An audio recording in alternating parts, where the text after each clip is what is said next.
지난 3주 동안 여러분들과 함께 말씀을 나누었습니다. 여러분들 은혜가 되는지 모르겠어요.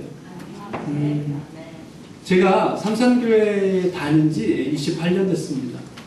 그리고 다음 주가 지나면 교회를 떠나게 돼요. 완전히 뭐 교회에서 떠난다라고 볼 수는 없지만 한동안 이렇게 떨어져 있게 됩니다. 저의 지금 기분이 참 이상해요. 떠나본 적은 없잖아요. 28 동안 교회를 떠나본 적이 없어서 그냥 잠깐 떠났을 때, 잠깐 나갔다 올 때는 그냥 금방 돌아올 거니까 라는 마음이 있었는데 지금은 모르겠어요. 제가 지금 무슨 생각이 있는지 나의 마음이 어떤 건지 그런 경험이 없어서 기도해 주시기 바랍니다.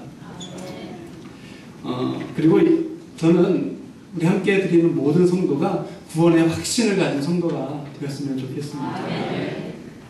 전문가들은 이야기합니다. 한국 교회의 10%만이 천국에 갈 수 있다라고 이야기합니다. 그러면 나머지는 천국에 가지 못한다는 얘기잖아요. 지금 이 안에 우리 예배당에 한 200명 정도 계십니다. 그러면 20명만 천국에 갈 수 있다는 거예요. 그 20명 안에 내가 들어갈 수 있을까요? 여러분 20명 안에 들어갈 수 있습니까? 전 여러분 모두가 천국에 들어갈 수 있었으면 좋겠습니다. 또한 그것이 하나님이 원하시는 겁니다. 그냥 왔다 갔다 하는 그냥 종교인으로 끝나는 것이 아니라 예수를 구주로 고백하고 천국을 누리는 우리 삼산의 성도가 되기를 바랍니다. 오늘 본문이 있는 요한복음 3장 1절에서 8절 말씀 이전에 어떤 말씀이 기록되어져 있냐면 2장에 보면 예수님께서 갈릴리에 있는 가나 혼인잔치에서 큰 이적을 행하는 일이 기록되어져 있습니다. 그 이적이 뭐냐면 물로 포도주를 만드는 사건입니다. 그리고 예수님께서는 그 사건 이후에 얼마 지나지 않아서 예루살렘 성전에 올라가십니다. 예루살렘 성전에 올라가신 것은 유월절을 지키기 위해서예요. 우리가 설 명절이 되거나 추석 명절이 되면 고향을 찾아갑니다. 그것이 우리의 전통이에요. 그래서 예수님 당시의 사람들은 유월절이 되면 하나님의 성전이 있는 예루살렘에 올라가서 명절을 지키는 것, 예배하는 것이 그들의 전통이었기 때문에 그 풍습을 따르기 위해서 예수님 또한 올라가게 되신 겁니다. 예수님께서 예루살렘에 들어가셔서 또한 성전에 가셔서 제일 먼저 한 일이 무엇이냐면 성전을 정화하는 일입니다. 예수님께서 성전에 가보니까 장사하는 사람이 너무 많은 겁니다. 그리고 돈 바꿔주고 자신들의 사리사욕을 채우는 사람들이 너무 많은 거예요. 그래서 예수님께서는 그들을 다 내쫓으세요. 그리고 그 이후에 많은 표적들을 행하십니다. 그 표적 행하는 것들을 많은 사람들이 지켜보게 되고 소문으로 듣게 됩니다. 그러다 어느 날 밤에 니고데모라고 하는 사람이 예수님을 찾아옵니다. 니고데모라는 사람은 바리새인이었습니다. 그 당시에 바리새인들은 엄격하게 율법을 지키는 사람이었습니다. 그리고 사회적으로도 영향력이 있는 사람이었습니다. 마태복음이나 마가복음, 누가복음, 요한복음 이 사복음서에 보면 이 바리새인들이 예수님과 대립하는 그런 모습들이 많이 기록되어져 있습니다. 그래서 우리는 바리새인은 무조건 나쁜 사람이야 라고 생각할 수도 있습니다. 그런데 사실 바리새인 중에는 대율법학자도 있었고 또 경건한 지도자들이 많이 있었습니다. 그래서 그들은 당시 유대인들에게 존경을 받는 사람들이 많이 있었어요. 오늘 본문의 주인공인 니고데모 또한 유대인의 지도자였습니다. 유대인의 지도자라는 말은 어떤 말이냐면 그가 유대인의 통치기관인 사내들인 공회의 의원이었다는 겁니다. 그러니까 지금으로 말하면 국회의원 정도 되는 사람이에요. 그러니까 지금 이렇게 신분이 높은 그리고 경건 생활을 추구하던 이 니고데모가 다른 사람의 시선을 피해서 예수님을 만나보러 왔다는 겁니다. 예수님을 찾아온 거예요. 그가 예수님을 찾아가서 어떤 말을 하냐면 본문 2절에 랍비여 우리가 당신은 하나님께로부터 오신 선생인 줄 아나이다. 하나님이 함께 하시지 아니하면 당신이 행하시는 이 표적을 아무도 행할 수 없습니다. 라고 이야기해요. 근데 이 니고데모의 말 가운데 예수님을 가리켜서 하는 고백이 있습니다. 이 말이 뭐냐면 하나님께로부터 오신 선생이라고 이야기합니다. 이 니고데모의 하나님으로부터 오신 선생이라는 말은 예수님의 영적 권위를 인정하고 있는 겁니다. 많은 사람들이 고개 숙일 만한 높은 자리에 있는 것이 니고데모예요. 근데 이 사람이 예수님 앞에 그렇게 고백한단 말이에요. 하나님으로부터 오신 선생. 어떻게 보면 이 니고데모가 예수님을 통해서 하나님이 역사하시는 것을 깨닫고 그것을 고백하는 것처럼 보입니다. 그렇지만 우리가 알아야 할 것은 기적 때문에 믿는 것, 기적 때문에 놀라는 것, 그것은 믿음이 아닙니다. 기적 때문에 쫓아다니는 것은요, 믿음이 아니에요. 그곳에 가니까 이러한 이적들이 있더라. 기도의 능력이 있더라. 그곳에 가서 기도 좀 받아봐. 너의 문제가 해결될 거야. 아니라는 말입니다. 그것은 믿음이 아니에요. 예수님의 제자들이 예수님을 3년 동안이나 쫓아다닙니다. 쫓아다니면서 무엇을 받겠습니까? 병자들을 고치는 것을 받고 귀신이 쫓겨나가는 것, 자연현상이 다스려지는 것을 봤습니다. 심지어 죽은 사람이 살아나는 것까지 봤어요. 수많은 기적들을 목격했습니다. 그러나 정작 예수님께서 십자가에 달리실 때 그들은 어디에 있었습니까? 단 한 명도 예수님의 곁에 있지 않았습니다.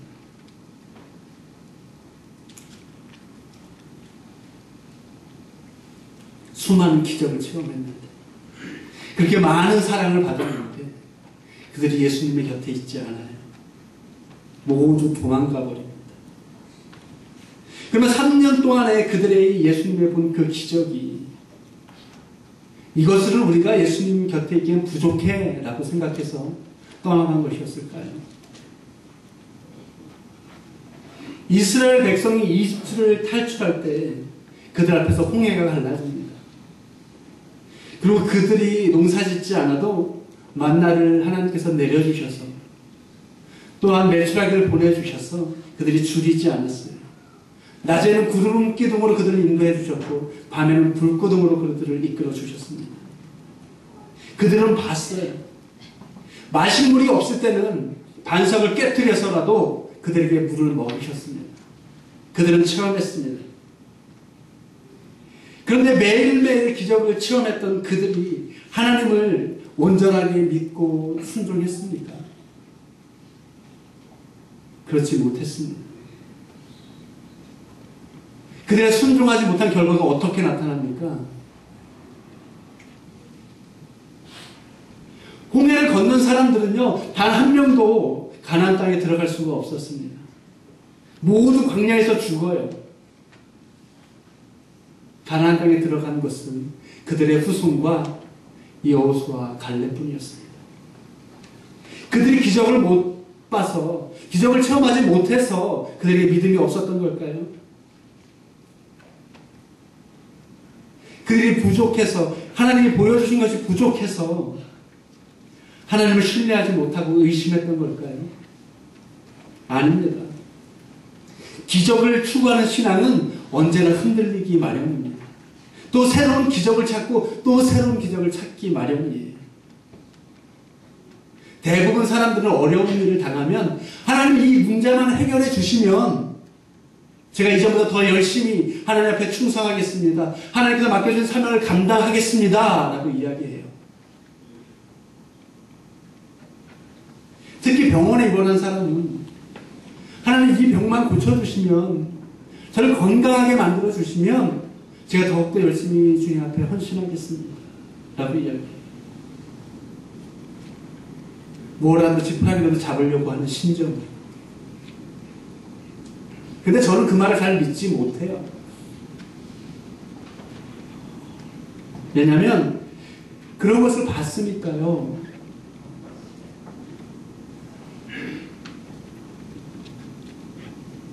그 사람의 그런 고백은요, 퇴원해 봐야 합니다. 퇴원해서 어떻게 사는지 봐야 알아요. 대부분 몸이 회복되어지고 다시 강하게 되면 금방 의심하고 또 흔들리기 시작합니다. 기적 때문에 믿는 믿음은 온전한 믿음이 아닙니다.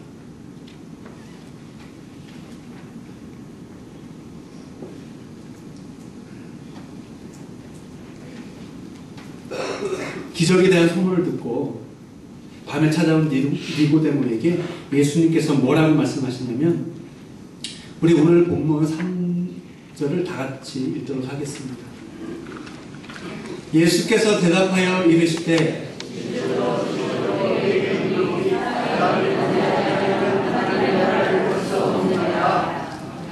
하나님의 나라를 볼 수 없느니라. 이 하나님의 나라를 볼 수 없다. 볼 수 없다라는 것은요, 우리가 눈으로 보는 것, 어떤 사물을 보는 것을 의미하는 것이 아니라 경험하다, 경험한다라는 의미로 보는 것이 더 맞습니다. 예수님께서는 거듭나야 하나님 나라를 경험할 수 있다라고 말씀하고 계신 겁니다. 그러나 니고데모는 이 거듭나야 한다는 예수님의 말씀을 제대로 이해하지 못합니다. 그래서 본문 4절과 같이 이야기합니다. 이미 태어나서 다 자란 사람이 어떻게 다시 태어날 수 있습니까? 어머니 배에 들어가서 다시 태어날 수 없습니다. 거듭나야 하나님 나라에 들어갈 수 있다고 말씀하시는데 도대체 그게 무슨 말씀입니까? 라고 예수님께 물어요. 여러분, 니고데모가 어떤 사람입니까? 그 당시 최고의 교육을 받은 사람입니다. 최고의 엘리트예요. 그런 니고데모가 지금 늙은 사람이 어떻게 다시 엄마 뱃속에 들어갈 수 있어요? 라고 묻고 있는 거예요. 이런 질문을 어린이들이나 할 수 있는 질문입니다. 근데 이런 질문을 지금 니고데모가 하고 있습니다. 지금까지 니고데모는 하나님으로부터 의롭다, 그런 인정함을 받는 것은 율법을 잘 지키는 것뿐이라고 생각하며 살았습니다. 그래서 그는 자신의 목표를 율법을 어기지 않는 것으로 삼고 살았어요. 그러나 예수님께서 말씀하십니다. 의로워지려고 하는 노력으로 하나님 나라를 볼 수 있는 것이 아니라 거듭나야 한다라고 말씀해요. 거듭나야 한다. 예수님께서 이 거듭나야 한다라고 말씀하신 것은 부모님에게서 태어나는 이 자연적인 태생을 말씀하는 것이 아닙니다. 영적으로 새롭게 되는 것을 말씀하고 계십니다. 사람이 물과 성령으로 거듭나지 아니하면 하나님의 나라에 들어갈 수 없느니라. 이 5절의 말씀이 바로 그 의미의 말씀입니다. 영적으로 새롭게 되어라. 이 예수님의 영적으로 새롭게 되라는 말씀이 니고데모에게만 하는 말씀이 아니라 지금 우리에게, 지금 나에게 하시는 말씀입니다. 여러분 믿으십니까? 세례 요한은 회개하라, 회개하라, 회개하라 이렇게 선포하면서 그에게 나오는 사람들에게 세례를 줍니다. 그러나 예수님은 하나님 나라에 들어가기 위해서는 물로 씻는 세례뿐만 아니라 성령으로 다시 태어나야 된다고 말씀하고 있어요. 왜냐하면 거듭난다는 것은 사람의 능력으로 되는 것이 아니라 성령의 역사로 되는 것이기 때문입니다. 거듭나는 것은 우리가 노력해서 되는 것이 아닙니다. 거듭나는 것은 우리를 국률하게 여기시는 하나님의 은혜가 있어야 가능한 거예요. 우리 교회 안에도 착한 일을 많이 하면 구원을 받을 수 있다고 생각하는 사람들이 많이 있어요. 그러나 그렇게 말하는 사람들은 얼마만큼 착한 일을 많이 해야지 하나님의 나라에 갈 수 있는지 말할 수 없습니다. 얼마나 많은 선을 행해야 하나님의 나라에 갈 수 있을까요? 물론 우리가 양심을 지키고 선하게 살아야 합니다. 많이 벌었다면 하나님을 위해서 풍성하게 드리고 이웃의 어려운 사람들 위해서 나누어 주고 또 세상의 빛과 소금된 삶을 살아야 합니다. 그것이 맞아요. 그렇지만 인간이 선을 많이 행한다고 해서 하나님의 나라를 소유할 수 있는 것이 아닙니다. 우리가 가만히 앉아서 어떻게 하면 하나님의 나라에 들어갈 수 있을까 고민을 많이 한다고 해서 하나님의 나라를 소유할 수 있는 것이 아니에요.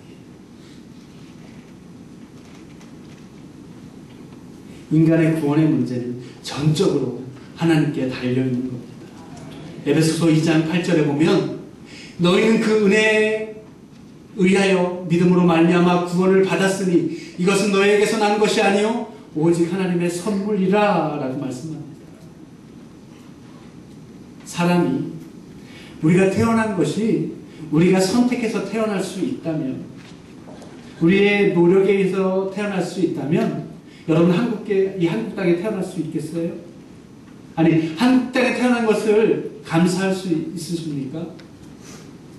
그러면 한국 땅에 태어난 걸 감사하시는 분? 네.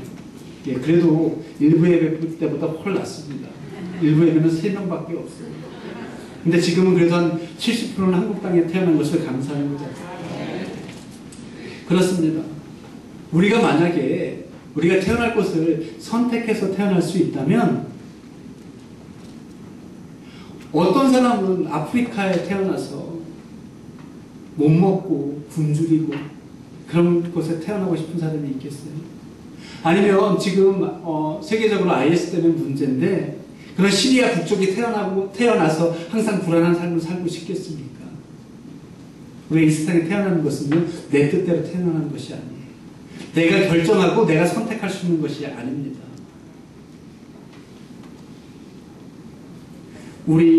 또한 우리 인간의 태어나는 탄생의 대가는 모두 어머니가 치릅니다. 어머니가 임신을 하게 되면 입덧으로 고생해요. 그리고 10달 동안 품에 품고 다니면서 고생을 합니다. 그리고 극심한 고통 가운데 아이를 출산하게 됩니다. 출산의 고통을 감당한 어머니 때문에 아이가 태어나요. 근데 그것으로 끝납니까? 그렇지 않잖아요. 입는 것, 먹는 것, 유치원 가고 학교 가고 결혼하는 것까지 아이를 위해서 어머니는 하나부터 10까지 모두 챙겨줍니다. 영적으로 거듭나는 것도 마찬가지예요. 우리 스스로 할 수 있는 것은요 아무것도 없습니다. 우리가 거듭나는 것은 전적으로 하나님께 달려있는 것이고 그 대가 역시 하나님께서 감당하신다는 사실입니다. 죄의 삭은 사망이라고 로마서 6장 23절에 말합니다. 죄인인 우리가 죽는 것은 당연한 것입니다. 그런데 우리의 죄의 대가를 누가 치릅니까? 하나님께서 독생자를 보내셔서 십자가에 달려 죽게 하심으로 그 대가를 치러주십니다. 그러면 우리가 해야 할 일이 뭘까요? 우리가 해야 할 일은 하나님의 부르심에 응답하는 것입니다. 예수를 구주로 영접하는 거예요. 우리가 구원받았다는 것은 예수를 믿어 예수를 구주로 선포하고 고백할 때 가능한 것입니다. 구원은 예수님을 믿음으로 얻어지는 것입니다. 구원은요 비밀이 아니에요. 근데 요즘에 보면 아직까지도 제 삶의 비밀 어쩌고 저쩌고 떠들어대는 사람들도 많습니다. 그리고 자신을 통해서만 구원받을 수 있다고 이야기하는 사람들도 있습니다. 여러분 구원은요 인간을 통해서 가능한 것이 아닙니다. 구원은 오직 예수 그리스도를 통해서만 가능한 것입니다. 그럼 이 고백이 여러분들의 입술을 통해서 매일매일 선포되어지고 고백되어지기를 축원합니다. 구원은요, 비밀이 아니에요. 예수님께서 이미 우리에게 말씀하셨습니다. 나를 통해서 너희가 구원을 받을 수 있어. 그리고 요한계시를 통해서 구원의 모든 것들을 밝혀주셨어요. 근데 그것을 깨닫지 못하는 것은 우리의 지혜가 부족하기 때문입니다. 하나님 나라와 하나님 나라에 가는 방법, 제3의 거듭남에 대한 방법 모두 다 알려주셨어요. 누구든지 믿으면 멸망하지 않고 영생을 얻을 것이다. 이것이 주님께서 우리에게 하시는 말씀입니다. 그렇기 때문에 우리는 세상으로 향하던 발걸음을 하나님께로 돌려야 합니다. 예수 그리스도를 믿는 사람으로 살면 되는 거예요. 그렇게 예수님을 믿어서 거듭난 사람은 이전의 모습을 버려야 합니다. 찬송가 289장에 주 예수 내 마음에 들어와 계신 후 변하여 새 사람 되었다라고 고백합니다. 여러분, 그 고백이 우리의 고백되었으면 좋겠습니다. 예수님이 내 안에 들어오셨다면 변하여 새 사람 되는 것, 이것이 마땅합니다. 예수 믿어 구원받은 거듭난 우리는 하나님이 보시기에 심히 좋았더라, 하나님께서 우리를 만드시고 말씀하셨던 그 모습을 회복해야 합니다. 그래야 우리가 새 사람 되는 겁니다. 물론 거듭났다고 해서 우리의 외모가 바뀌는 것이 아닙니다. 뚱뚱한 사람이 날씬해지는 것 아니고 가난한 사람이 부자가 되는 것 아니고 외모가 바뀌는 것은 아니에요. 겉모습은 달라지지 않습니다. 그렇지만 속사람은 바뀌게 되어 있습니다. 속사람은 바뀌어야 합니다. 하나님의 형상을 따라서 새로워져야 합니다. 예수 믿는 우리가 훗날 하나님의 부르심을 받아서 이 세상을 떠날 때 사람들에게 어떠한 말을 들을 수 있어야 할까요? 저는 이렇게 생각합니다. 참 아까운 사람, 구원받은 사람이 하나님의 사람이 죽었구나. 이런 말을 들을 만한 삶을 사는 우리 삼산의 성도가 되기를 부탁드립니다. 우리는 형제를 사랑함으로 사망에서 옮겨 생명으로 들어간 줄을 알거니와 사랑하지 아니하는 자는 사망에 머물러 있느니라. 요한일서 3장 14절. 하나님의 은혜로 거듭났다면 새 사람답게 사시기 바랍니다. 누구를 만나든지 가정, 일터, 학교 어떤 모임에 가든지 하나님의 사랑을 전하며 베푸는 사람이 되기를 바랍니다. 새 사람은 새로운 사람으로 변화된 사람을 말합니다. 로마서 12장 2절에 보면 너희는 이 세대를 본받지 말고 오직 마음을 새롭게 함으로 변화를 받아 하나님의 선하시고 기뻐하시고 온전하신 뜻이 무엇인지 분별하도록 하라 라고 말씀합니다. 예전에는 내가 내 마음대로 살았을지라도 거듭났다면 마음을 새롭게 하고 하나님의 뜻대로 살라는 말씀입니다. 그리고 또한 하나님의 뜻대로 살려면 우리의 관심이 바뀌어야 합니다. 우리의 관심이 달라져야 돼요. 로마서 8장 5절에 보면 육신을 따르는 자는 육신의 일을, 영을 따르는 자는 영의 일을 생각한다. 또한 야고보서 4장 14절에는 내일 일을 너희가 알지 못하는도다. 너희 생명이 무엇이냐? 너희는 잠깐 보이다가 없어지는 안개니라 라고 말씀합니다. 잠깐 보이다가 보이지 않는 것이 우리의 인생입니다. 하나님이 부르시면 우리가 지금 가지고 있는 것, 누리는 것, 모든 것 내려놓고 떠나야 하는 것이 우리의 인생입니다. 명예도 필요 없습니다. 재산도 필요 없습니다. 잘생긴 것, 이쁜 것, 미모도 필요 없습니다. 권세나 지식, 이것 또한 필요 없습니다. 왜? 그 무엇도 가지고 갈 수 없기 때문에. 지금 내가 가지고 있는 것, 누리고 있는 것, 꿈꾸는 것 모두 내 것이 아니라 하나님께서 나에게 맡기신 겁니다.